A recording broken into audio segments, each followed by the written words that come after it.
All right. Hey there, folks. Sorry we had a little tech glitchy stuff on my side. I don't know. Well, even with conventions, readings, and other author type events back in action, I figured I'd keep bringing Book Tour to you. So, welcome to the spring 2025 season finale of Russ's Rockin' Rollercoaster, intriguing interviews with creative minds.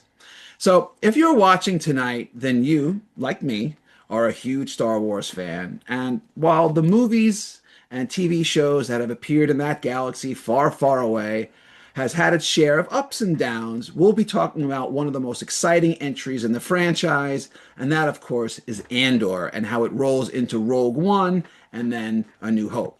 On our panel tonight is my friend Reverend Dr. Leah D. Schade, an assistant professor of preaching and worship at Lexington Theological Seminary in Lexington, Kentucky, an ordained minister in the Evangelical Lutheran Church in America. Leah is the author of 5 books, including the upcoming volume of co-authored with Jerry Sumney, Apocalypse When, a guide to interpreting and preaching apocalyptic texts. She also has contributed chapters to 2 anthologies about the Blade Runner franchise and is a longtime Star Wars fan and commentator. Welcome back, Leah.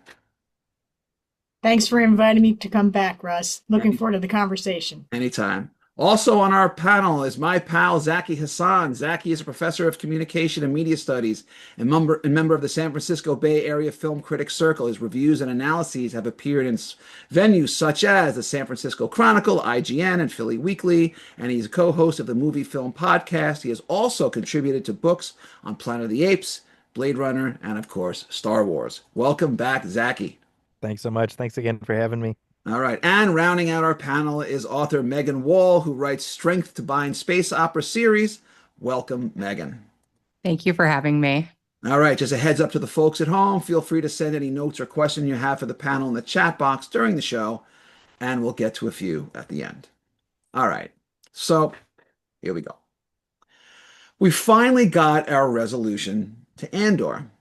And once again, with Star Wars, we have a prequel that leads into, and as such, in some ways, it's boxed in by canon. Just initial thoughts. How'd they do? Leah, what'd you think? I thought it was seamless. I thought that the connections, this was the interstitial tissue that I was looking for. And I felt like they laid down the layers so carefully and thoughtfully. It was like they were especially in the first couple episodes, putting down the pieces of wood and then they lit it on fire and it just went boom. So I loved it. It's great. All right, Zaki, what do you think? Yeah, I think it just slots in really well, and I think the best thing you can say about any prequel is does it add greater context and greater emotional depth to the things that it's inserted in front of.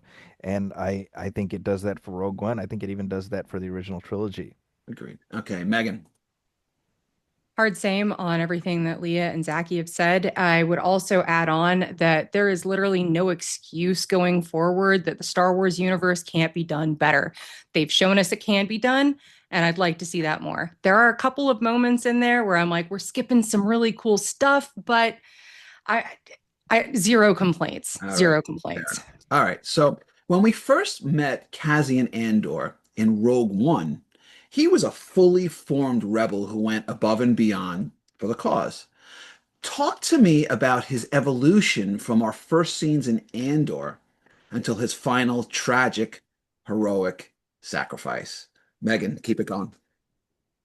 All right. So just watching the battle between, trying to be one man that's just surviving on his own and making it in a world that's dominated by the Empire and imperialism, and then watching his journey into actually becoming a full-fledged leader in a rebellion was absolutely beautifully done. And because it takes a lot of emotional interest and things that occur to people that actually provide motivation. So not all of us are motivated to join a rebellion for a greater cause because we stand to lose everything. You have to feel that that cause is worthy. And of course, going into it, you wouldn't expect somebody to be like, well, this is worth dying for. No, it has to be proven throughout the entire process of joining that. So everything from the way that Cassian had to fight in order to be accepted and get away from the distrust from the other rebels, all of that I felt really layered nicely into his story and to the actual battle, that dichotomy in there where it's just, I just want to live a peaceful life. I just want to be left alone to do my own thing and live as I want to. And then that transition from, but this is worth it. This is worth seeing it through. And a lot of that, I think, might have just been finalized on Gore and on by the Gorman and everything that happened there. So it was, to me, this epic journey of a man's battle within himself to figure out what the hell he's worth, what is it that he's willing to die for. That's a good point. That battle within. Zaki, what do you think? Yeah, I think what's great to me is that you watch Rogue One and that the end of that movie, separate from Andor, it still hits. Hmm. Because the movie gives you enough bits and pieces, and Diego Luna is fantastic in that movie anyway, that it does the job emotionally. I think having these 24 episodes that really that depict his journey, I think for me, what I really like is it shows that heroes are forged. They're not they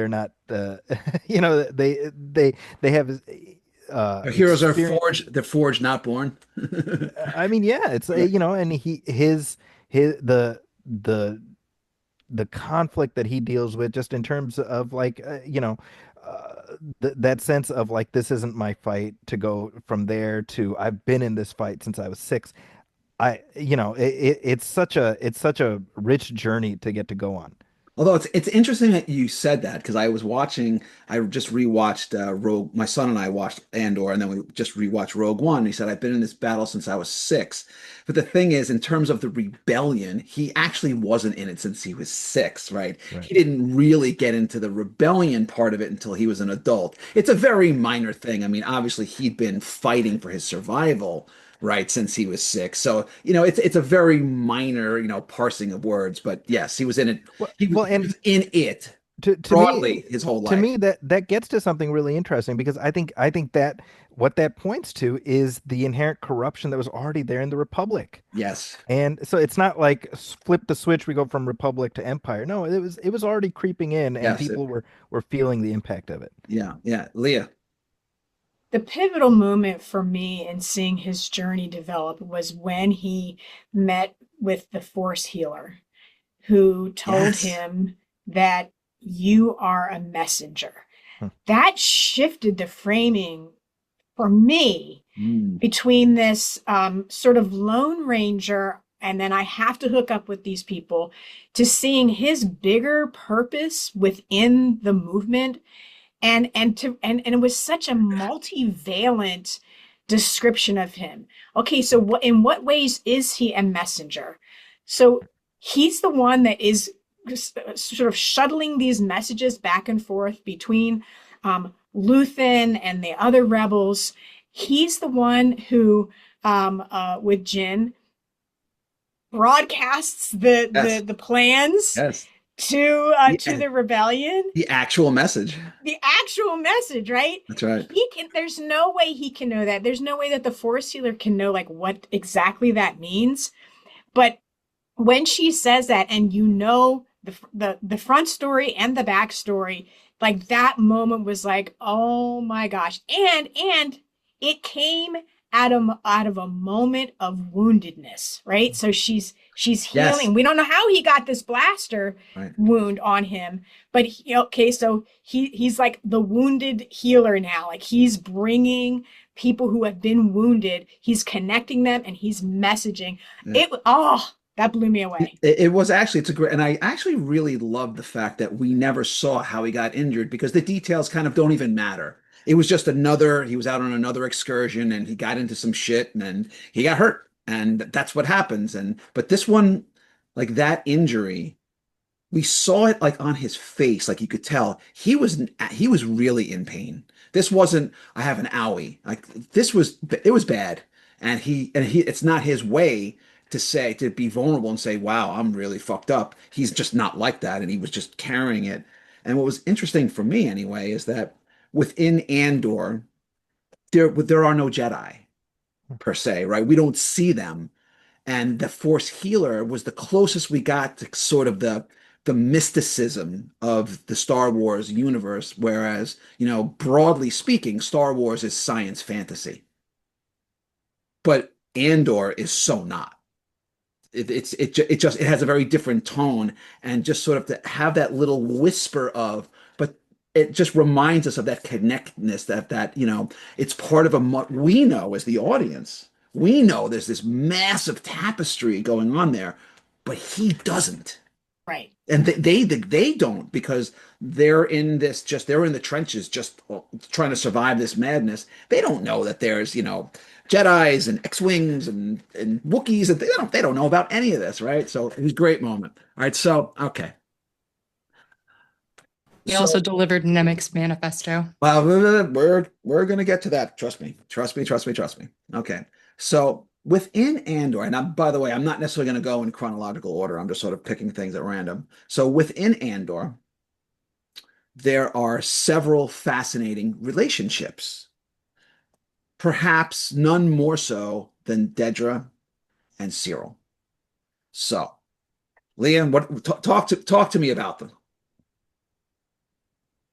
I really love watching their relationship develop because it humanizes the enemy. And when we see Dedra draw a line with Syril's mother to say, she was a delight. Yeah, but to say, like, Syril is just beat up by his mother all the time, and he never stands up for himself.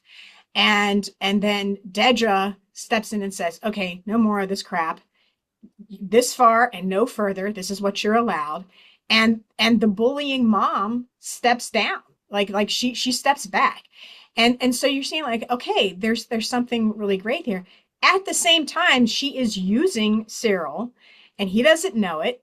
And when he realizes the way in which she has betrayed him and used him, that complicates things. And then when he sees Cassian taking aim for the woman that he loves, even though she's betrayed him, there's just this moment of attack and just rage. And there's just, what a fantastic fight scene that was.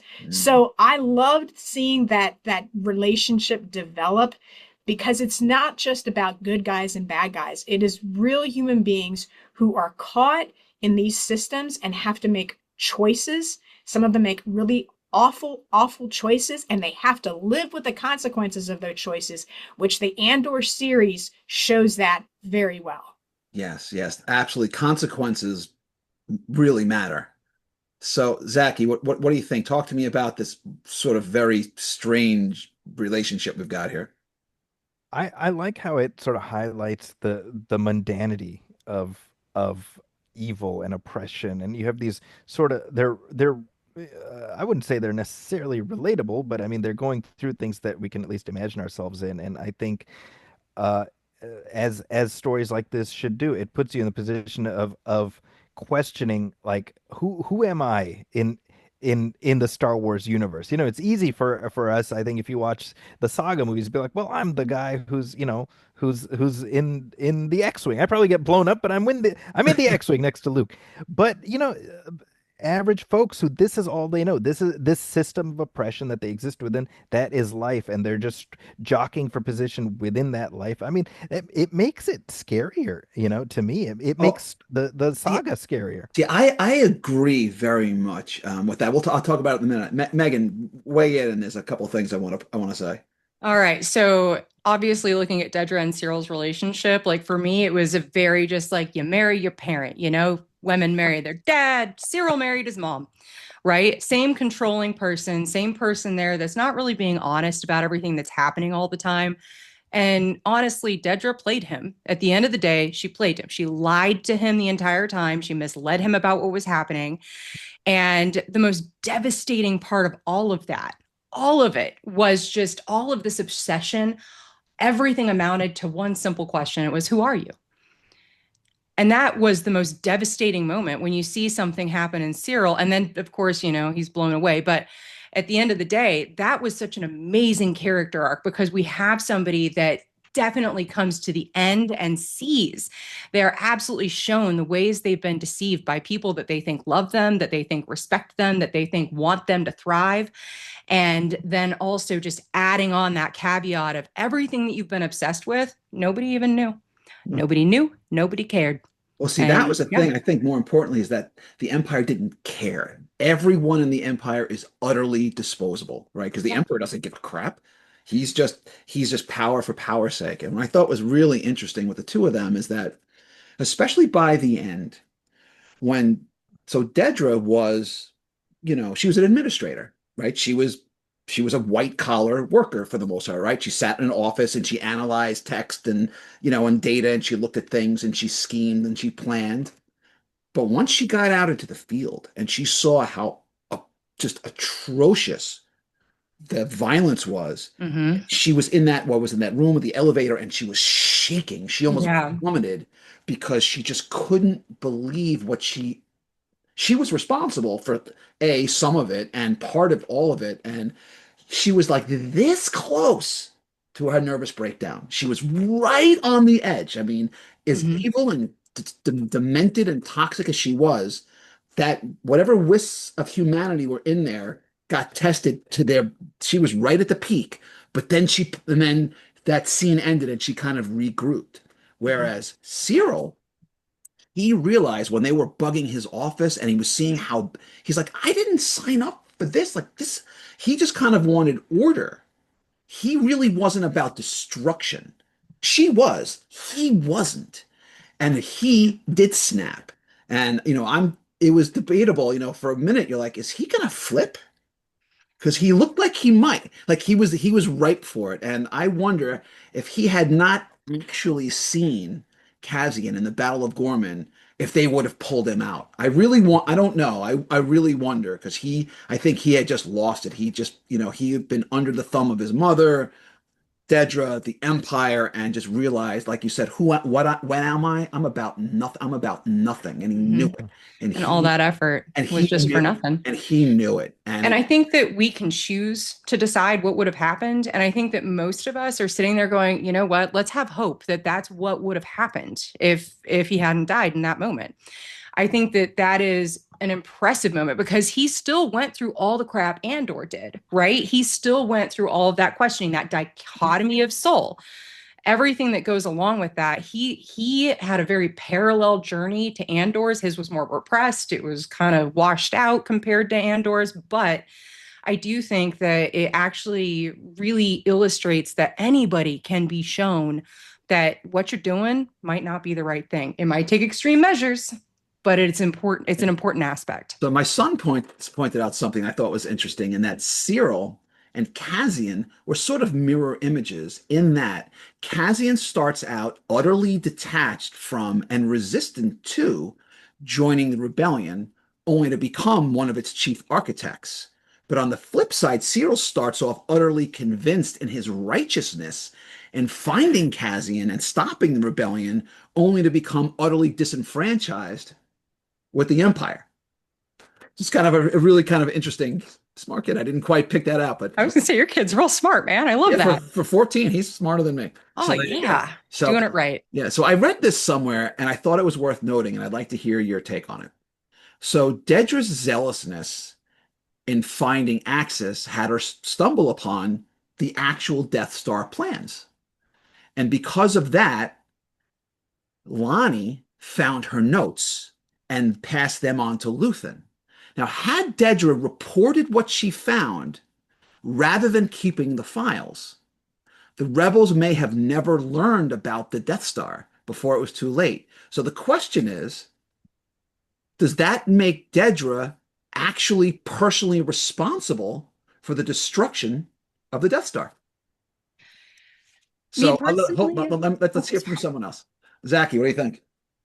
To be honest, I hadn't thought about it that way until you brought it up, but I think that's absolutely, I love it. I love the irony of it. And that's how his history tends to happen that way, right? Like it's these it's these seemingly unconnected random things that it's just a domino here, and before you know it, uh, you know it's really earth-shattering, or in this case, galaxy-shattering events happen. Leah, what do you think?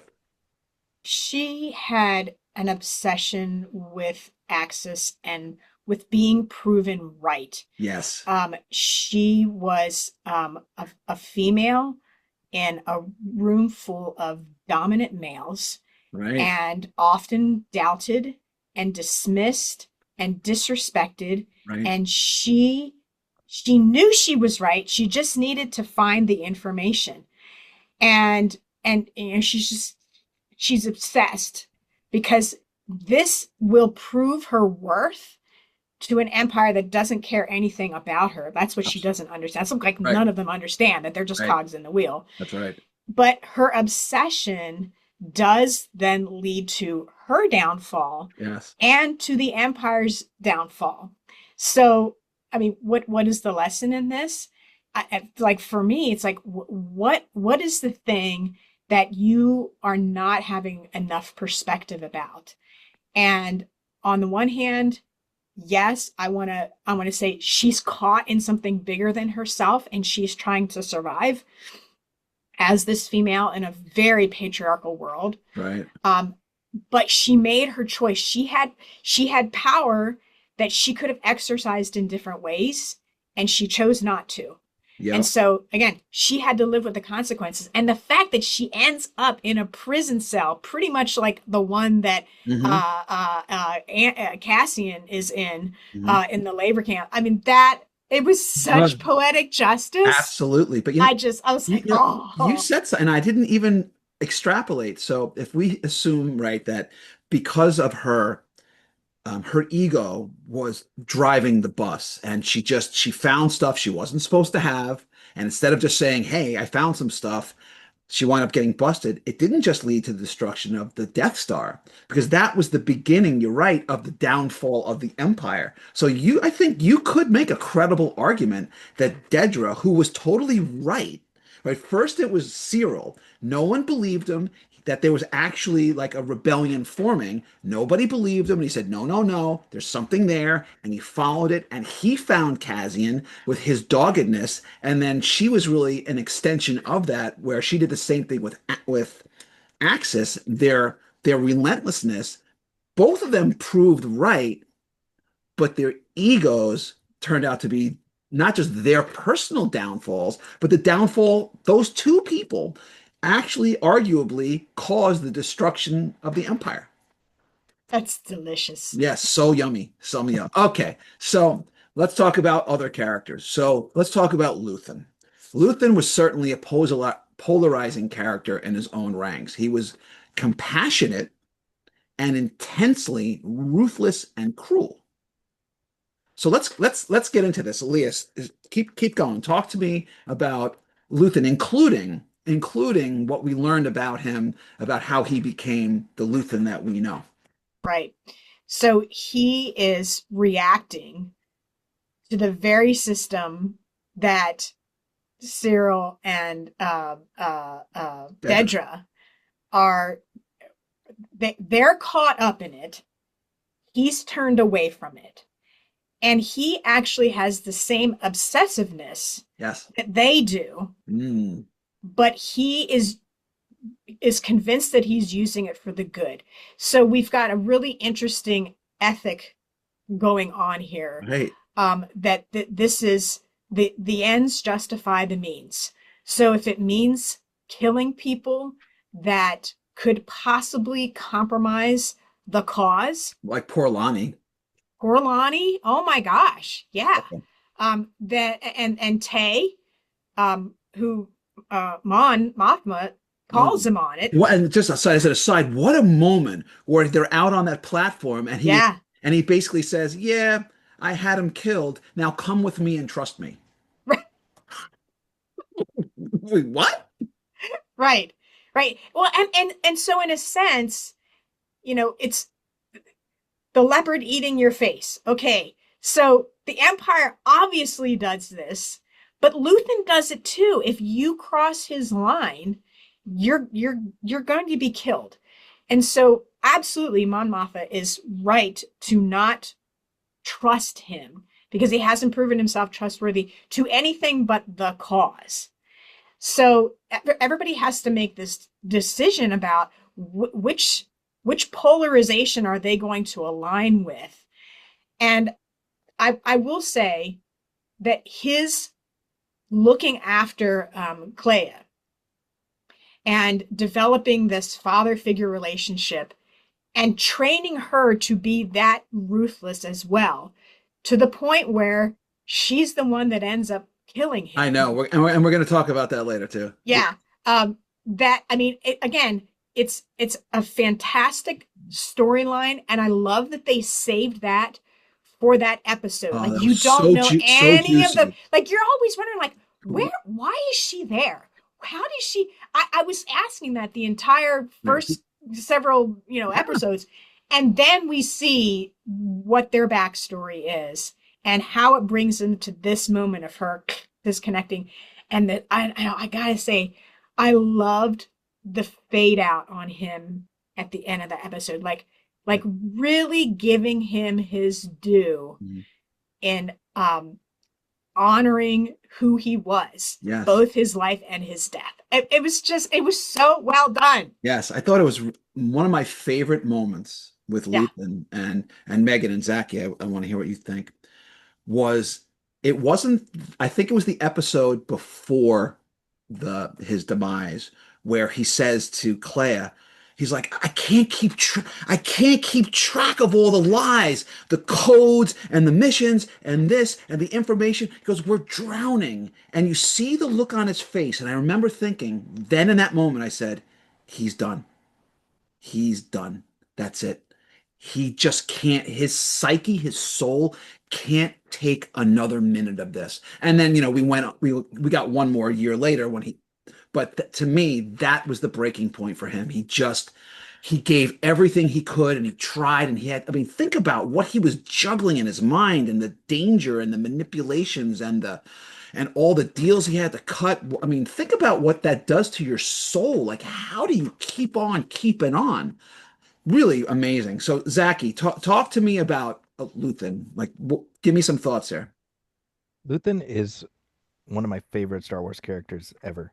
I think he's completely unique, and I think what to me contextualizes he has to do awful stuff, right, throughout, and we see that, and what you realize is, when he has that monologue in the first season when he's talking to Lonnie, and he says, I'm fighting for a sunrise I'm never going to get to see, right?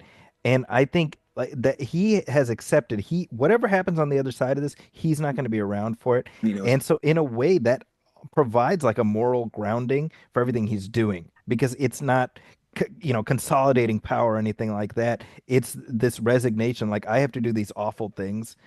They are for a greater good, and it's not about me, it's about everyone else. And in this season, when he's talking to Mon about having to get rid of Tay, and she's kind of like, I don't know what you're talking about, and he's like, how nice for you. Yeah. And what a great line. It really was. I'm so happy that you can sit back and say, oh, well, it's not very nice, so I guess we shouldn't do it. Right. And just one thought, and I love what you said there, right? When he said, it's for a sunrise I'll never see. And then at the very, very, very end of Rogue One, it's not a sunrise per se, but when, Scarif gets blasted with the Death Star and you see that mountain of fire coming up on them on the horizon, it's essentially like a sunrise. And I mean, what a great way to tie that together. So Meagan, give me some last thoughts on Luthen. All right, first of all, we have to give like an amazing shout out to Stellan Skarsgård because holy crap, did he bring it? He acted the crap out of that role. Oh man, he took that role and was like, this is what it's supposed to look like. And he made it happen. So I just absolutely floored by that kind of skill. I do think that like one of the things, I was a little annoyed that the one redhead that was on our side got offed, and I kind of saw that. I was like, come on, man.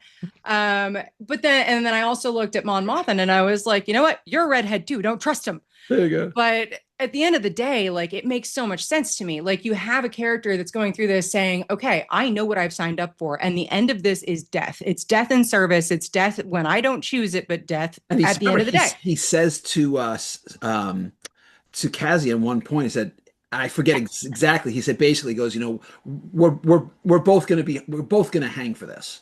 Yeah. And he even says what we're sacrificing is literally everything for this. And so that continuance of it, where he is killing people, that they're not going to make that right decision. He's dedicated to the correct decision. And that is, if I'm taken in by the Imperials, we're going to lose everything. They've got all these amazing abilities to torture information out of us. So I know that I got to die before that can happen. And he's got to look at Lonnie and be like, I don't know if you're strong enough to know that you got to die before that happens. Another I thought was interesting, and I forgot about it, is that um, so when Luthen, he literally sacrifices, right? He stabs himself.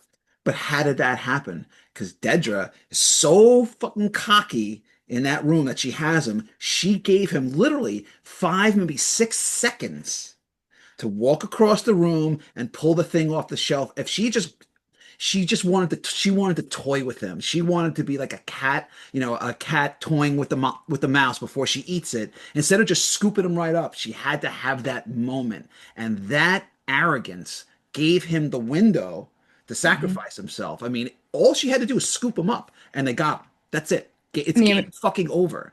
And the amazing part is it was a Chekhov gun. He showed her the dagger first. Yes. And so, like, to me, that was just absolutely fabulously done. And you always see that where people just like have to bask in their win a little too long. I need my moment. Yeah. And I'm like, man, you're a bad winner, which means you're going to lose, which just lovely. And I thought also, can we just, yeah, please. Just the what? Can I just say that line where she asks, "Is everything in here authentic?" And he says, "Well, all but two."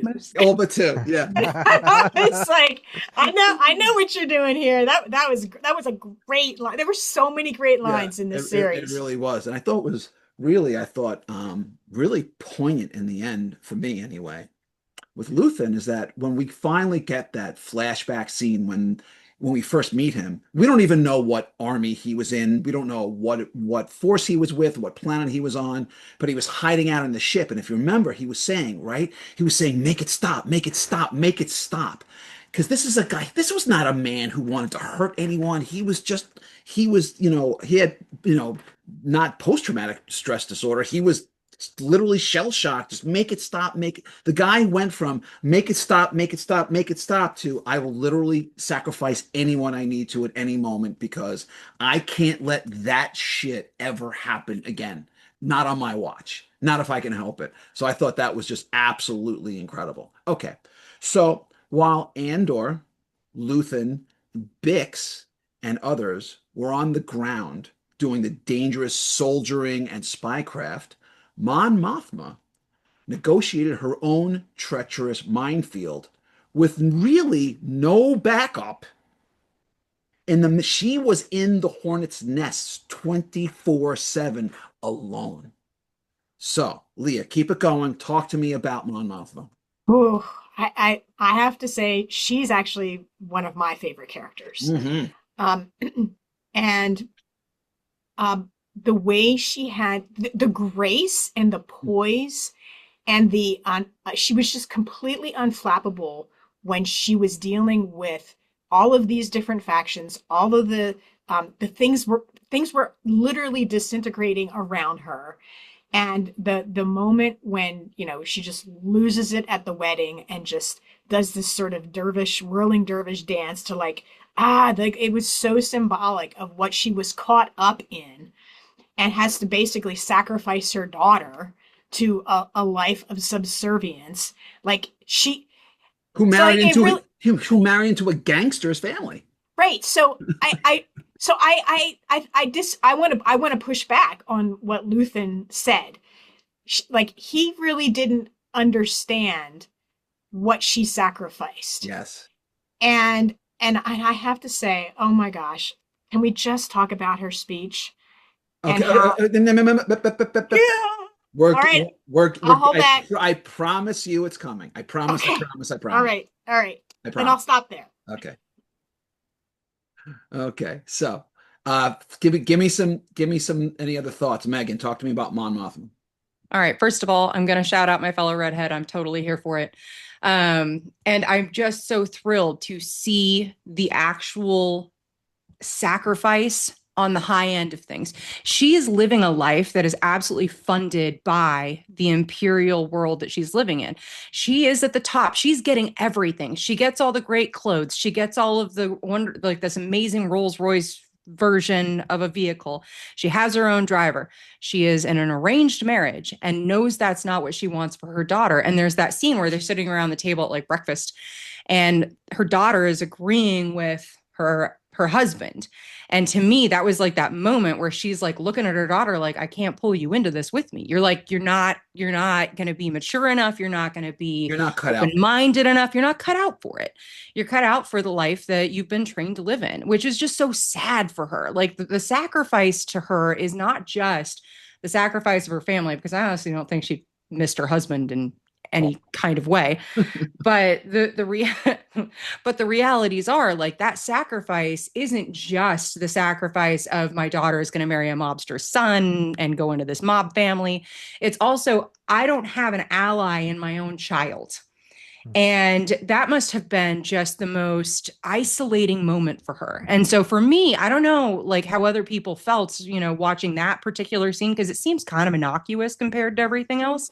But that was a really strong moment for me where I'm like, man, she can't even talk to her kid.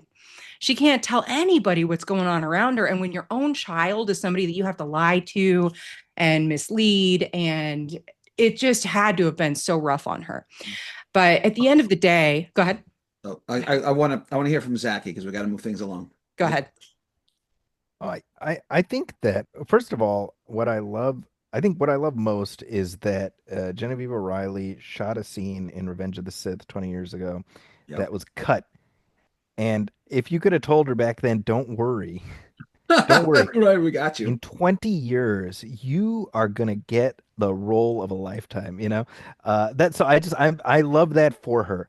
And I think this is the great thing about what this franchise can do. Again, it's about adding context to things we've already seen before. Is when we watch Mon Mothma and Return of the Jedi, we get to watch with all of this knowledge now. That's right. And not it's just going to be it's a different movie now. It absolutely is, and so I think that's the richness of Star Wars, and that's what there are no small characters. And that's it's funny.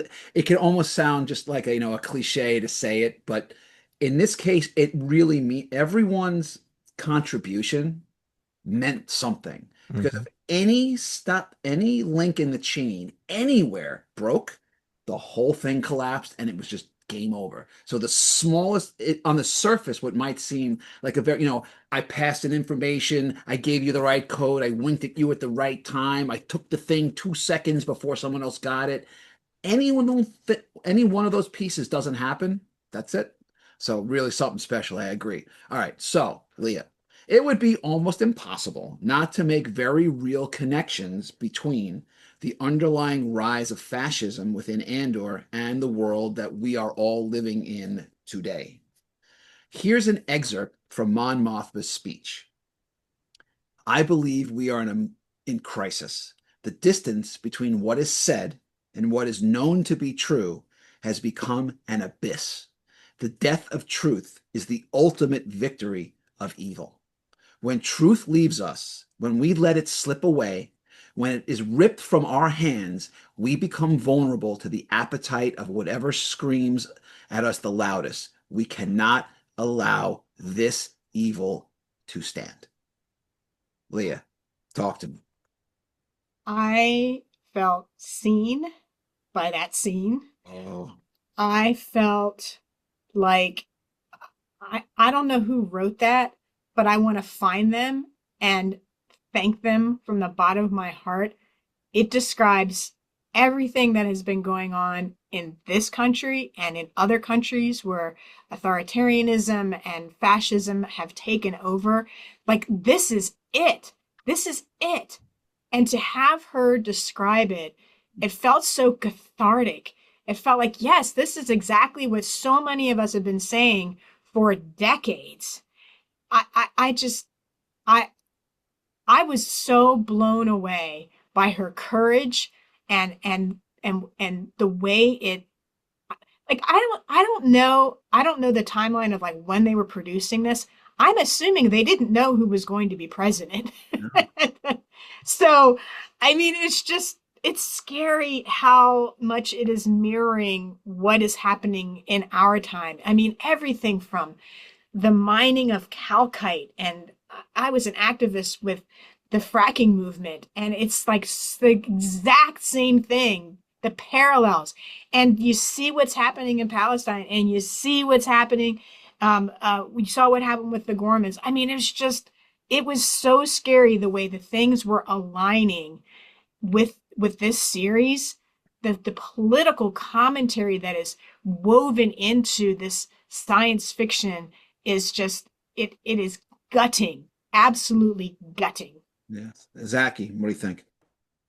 Yeah, I saw the whole season, about a month before it started on Disney Plus, and so I I had gotten to that episode with the speech, and as soon as she gives her speech, I just kind of sat back and was like, and I took my computer over to my wife. I was like, just watch this scene, just watch this little scene, and she's like, you know, because it stays with you. And I think I posted on social media. I don't know how many times I've watched it. I have a little video of it saved on my phone. That's I put it on sometimes. Yeah. And so the fun thing for me was I knew when that episode was gonna drop. And I was like monitoring social media. I was like, people are gonna have their hair blown back because it is so Well, unlike Star Wars right. and yet so perfectly Star Wars. Yeah, you're right. You're so right because throughout the history of Star Wars, it's a much more political beast, broadly speaking, than we first started. It was much more popcorn adventure when we started, but clearly with the prequels and then as it expanded out deeper and deeper, this is really there was more depth. It didn't always get mined as effectively maybe as it could have, but the layers were there. So this is to me, it's actually very on point, I think, for Star Wars, but it was also the most direct. And it basically just looked right into the camera and said, yes, people, I'm talking to you, and I'm talking to you about your life right now. So let's do this. And let's also not forget when Mon Mothma made that speech, she stood up in the lion's den in front of everyone and called out the emperor. Do you think you could do that? Whoa, I mean, that is not a small thing that she did here. I mean, it's even one thing to say a speech, but think about where she did it and when. I mean, and it's a miracle that they got her out of there alive because if it wasn't for the teams working behind the scenes, she was, I think, foolish and naive in thinking that she could make this speech and then walk away. Then maybe the reporters would be like, wow, did you really mean that? Without realizing the second she said those words, she signed her own death sentence. That was it. That was it. There was never any way she could possibly come back from that. All right, so quick interlude for those who came in a little late. If you have any questions or comments for the panel, put them in the chat box and we'll get to a few at the end. All right, so Meagan, having now watched all of Andor, when you think about Rogue One, does that change the impact of the meaning for you in any way, or does it just fill in the gaps that we're missing? It honestly, it definitely takes the impact up and exponentially for me personally, because now we have people to put towards the sacrifices that are mentioned in Rogue One, to the things that have happened in the past. We actually have faces and names and ideas and moral ambiguity and all of those things that we know must have led up to this point, but now we've seen it illustrated. We've given it a name. We've given it the idea that it didn't just take one person, it took all sorts of people to make it happen. And that this rebellion, all of that happens on all fronts. Everywhere that you are, that's how a rebellion looks. It's not something that is just, oh, we have one fight. It's a multifaceted thing. And so being able to have that background going into Rogue One, I haven't watched it yet because I need an emotional breather, not gonna lie. But I am gonna go back in and Rogue One is already my favorite. I already know it pretty much by rote, but still, I'm going to give myself a moment before that happens. Totally fair. Because Yeah. when having rewatched it, I'm not gonna lie. I mean, I had some wet eyes at Oh, the yeah.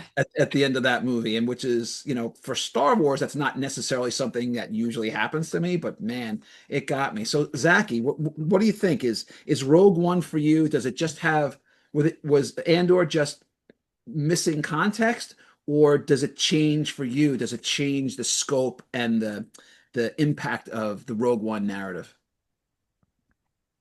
I think the great thing to me is that in terms of what Rogue One gave us, it's not like Andor was necessary, and I remember when it was first announced, I was like, oh, okay, you Right.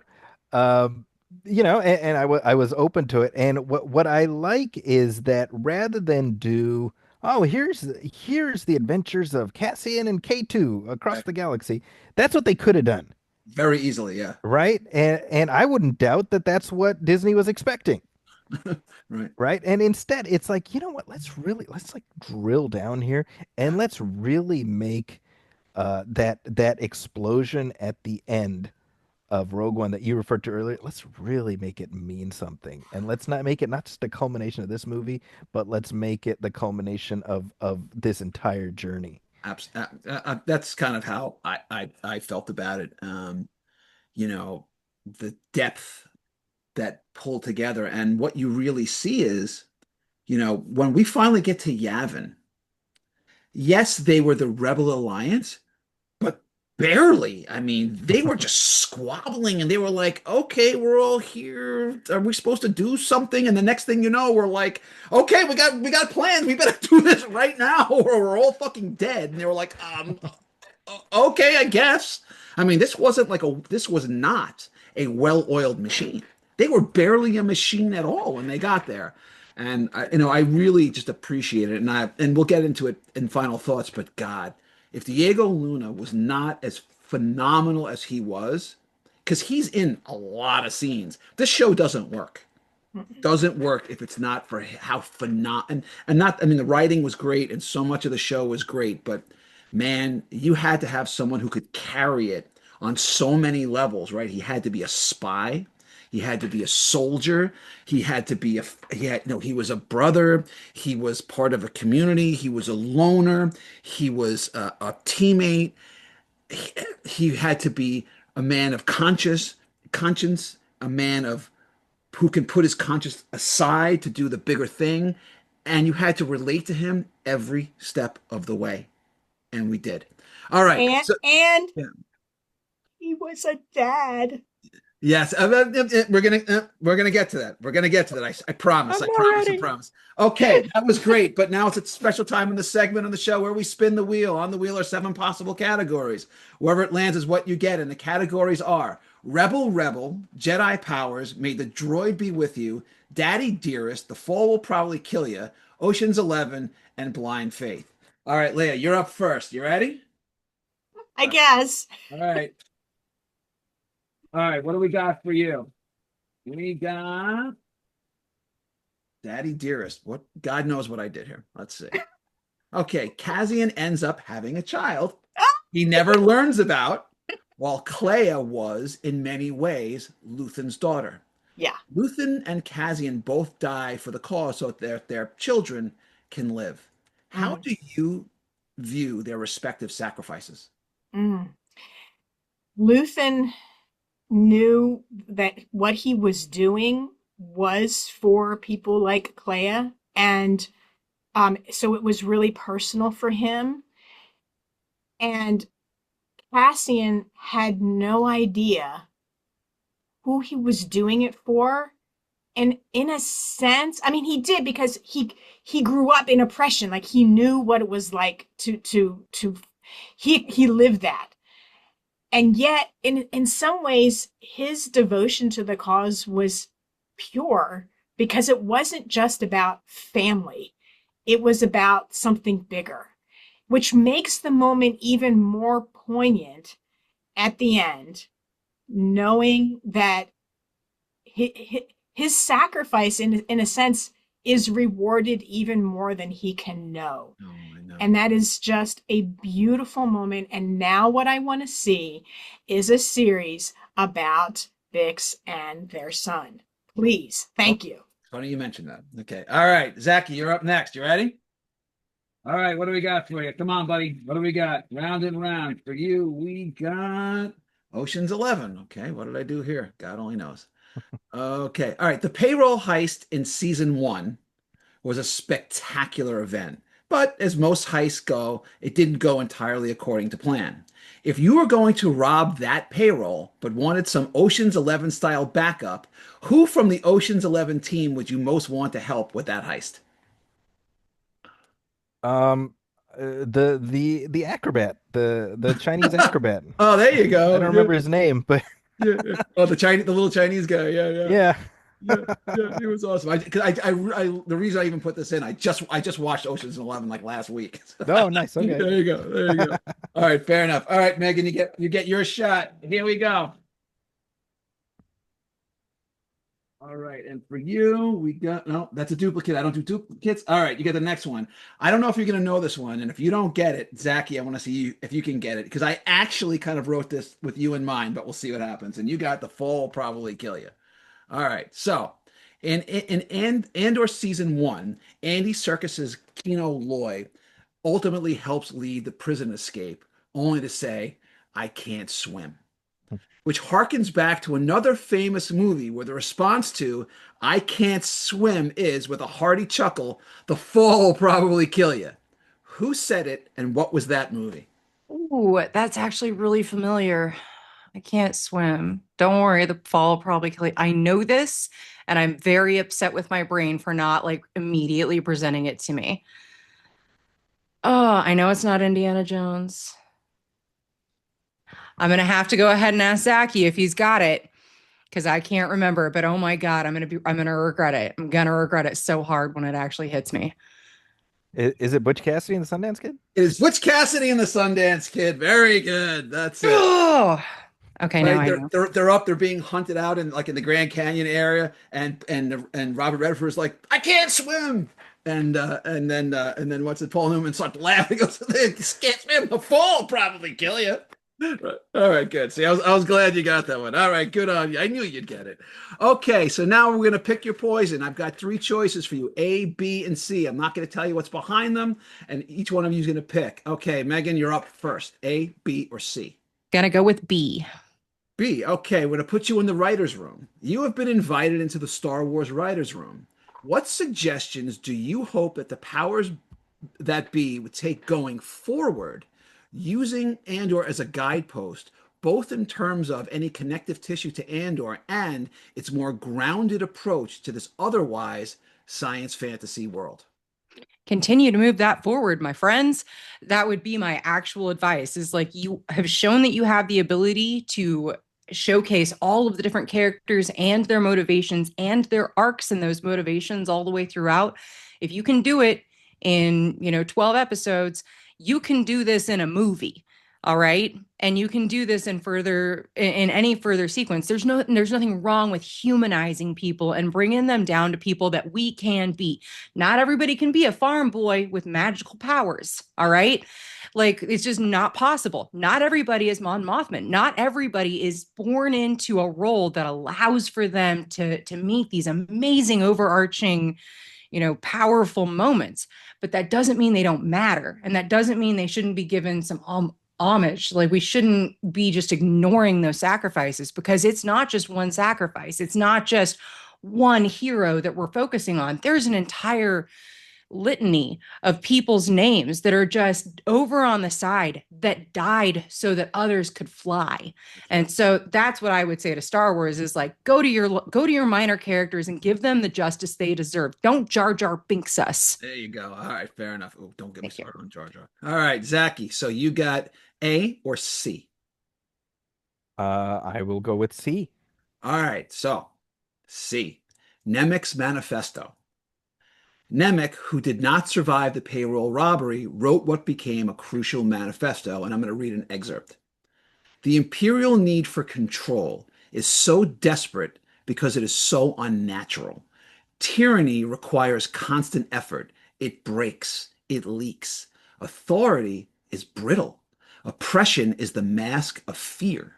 And know this, the day will come when all these skirmishes and battles, these moments of defiance, will have flooded the banks of the Empire's authority, and then there will be one too many. One single thing will break the siege. Remember this. Try.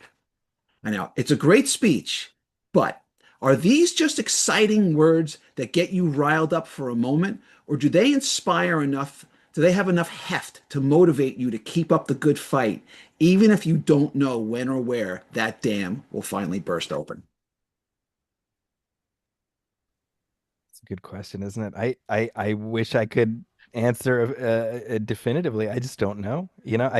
Uh, and obviously you can't help but sort of look at our current context and say like, what am I doing? Am I contributing to systemic oppression?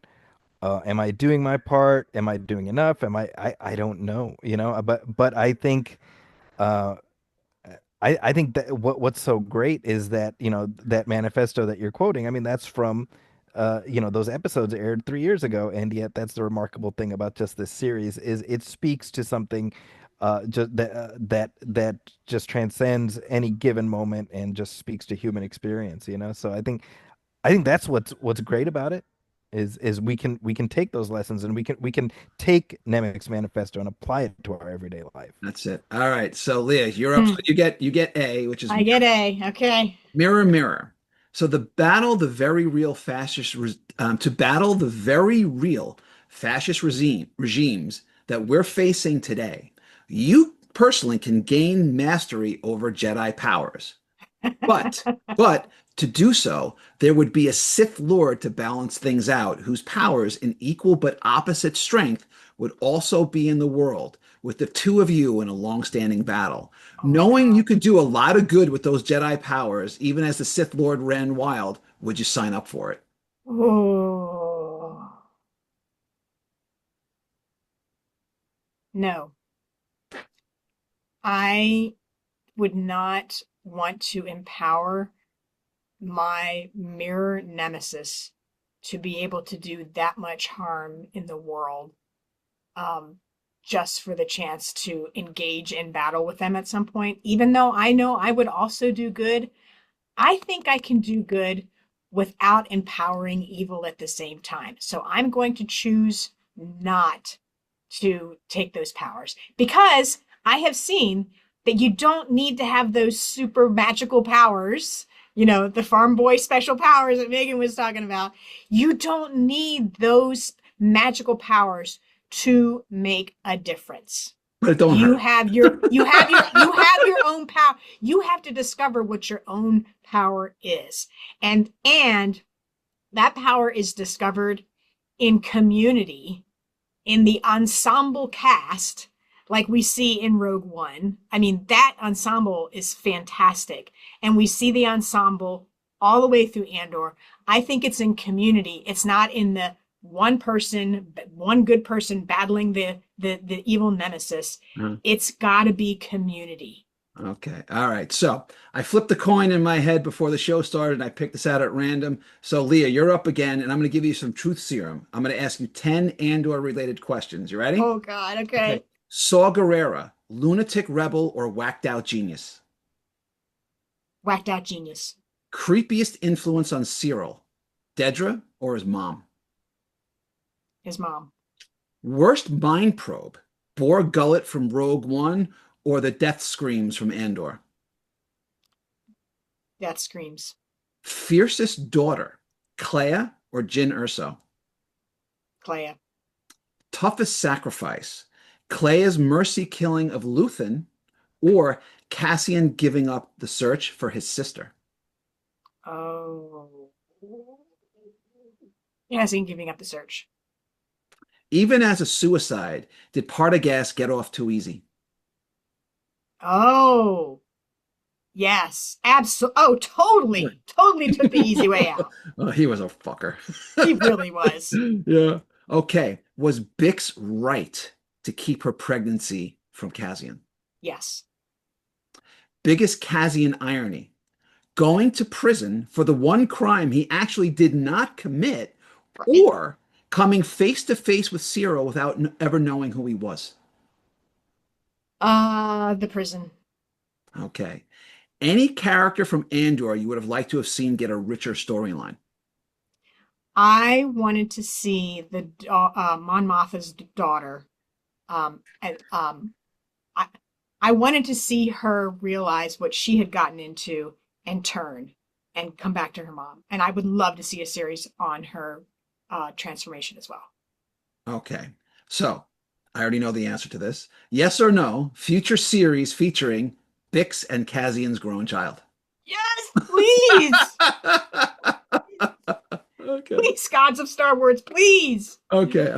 And one last thought. I forgot to bring it up, and I had it in one of the questions earlier. So I want to get your thoughts on this. I was I had very few issues with Andor. It started off a little slow, but once it picked up steam, it never looked back. But to me, the one the one storyline I felt a little bit, I'm not going to say anticlimactic exactly, was when Cyril snaps during the the massacre on Gorman, and he goes after Cassian, and they get into this whole thing. And that part I got. And then he was sort of just killed within the skirmish by basically, it didn't really matter who killed him. I kind of felt like I wanted one last element of closure with Cyril. I almost felt like there was one beat in his storyline that was not there. Oh, Agree? I thought he was killed by the one of the rebel leaders No, on Gorman. no, he was. But my point is that after that, so for example, we never got Cassian never knew who he was, which is one thing. But I kind of felt like his role was, I think the point of it was all of his work ultimately kind of, as far as he's concerned, went for nothing. But I kind of felt like I wanted one more story beat to wrap him up, even if it was Dedra who mentioned him later. I kind of felt there was one little element missing. Zaki, what do you think? Were you satisfied with that? Did you want a little bit more? What do you think? To be honest, I hadn't thought about it. I found the irony really rich, where he confronts this guy who he's obsessed with Yeah. his entire life, or however long it's Right. And even been. And Cassian was like, he even said, like, who are you? yeah, and I like that, and I like how it mirrors, it echoes in Rogue One something similar that Krennic says to Jyn Erso. And I kind of it draws to mind, like, we spend our time obsessing over people and how they've interacted with us, and we're less than a nothing in some of their own story. So I feel like, to your point, yes, I wouldn't have minded more with the story, but I like what they did with it, which was to sort of, the very fact that it ends so abruptly is their point, and I appreciated that. All right, fair enough. All right, there's about 100 other things we could talk about, but we're running out of time. Okay, guys, so we're getting to the end of our show. I'm going to share my screen. I got some goodies for everyone, so bear with me, and then we're going to call it a day. Just hang on one second. What do I got here? All right, let's see. Okay, so Meagan, tell everyone what we got here. Hello, everybody. My name is M.A. Wall. That's my authorship name. And this is Strength to Bind. It's the cover for book 1 in my Shattered Hollow series. There's 4 total books. When the box set comes out, there's going to be a 5th book added in with character art, short stories, and an encyclopedia of characters, because I have a ton of named characters. And this is a futuristic, so 6,000 years in the future, we have what I'm going to call a speculative fiction for where humanity might end up. And because it is just a normal part of humanity, we always have somebody that is waiting for there to be some kind of cultural or social instability so that they can make a grab for power. So how do we handle that in the future when we've gotten rid of all of the issues around genderism and colorism and everything else? We still have authoritarian problems. What does that look like? And how do we handle that? So this series I created in with the idea that I'm not trying to inspire how to fix things, but I do want to inspire hope and faith that things can be fixed if we want to. All right. So where can we find this? You guys can find me. My website is shatteredhollows.com. You can find my books for now on Amazon.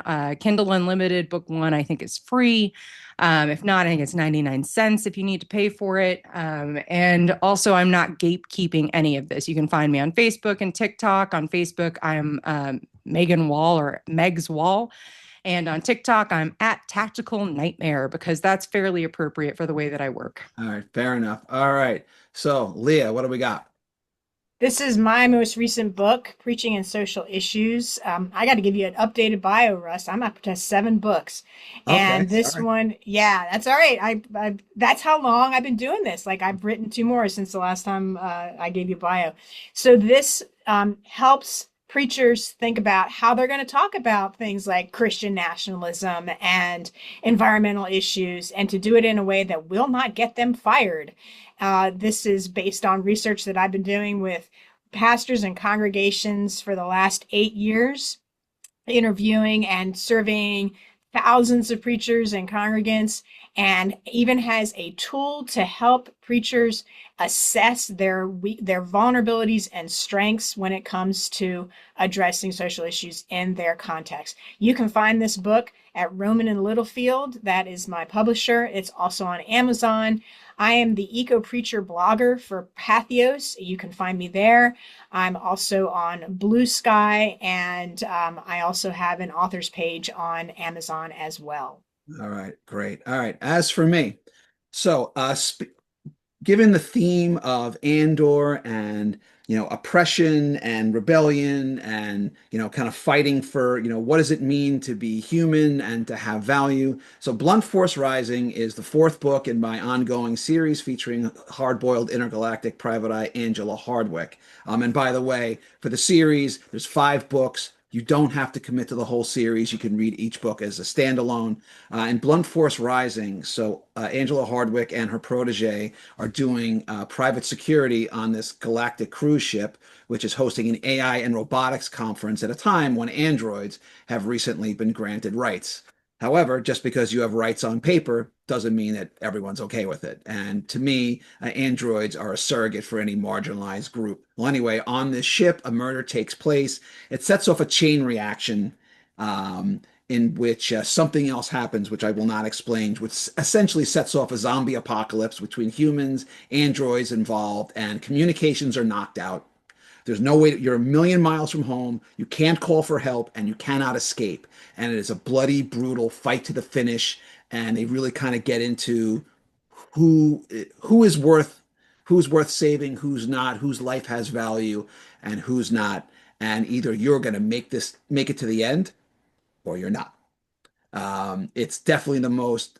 This is a locked room thriller, and it's action packed, but it really kind of gets into the guts of what we were talking about on Andor. Blunt Force Rising is available on Amazon and it's published by Crazy 8 Press, and you can find it on my website and online and anywhere books are sold. Okay, folks, that's our show, and that's our season.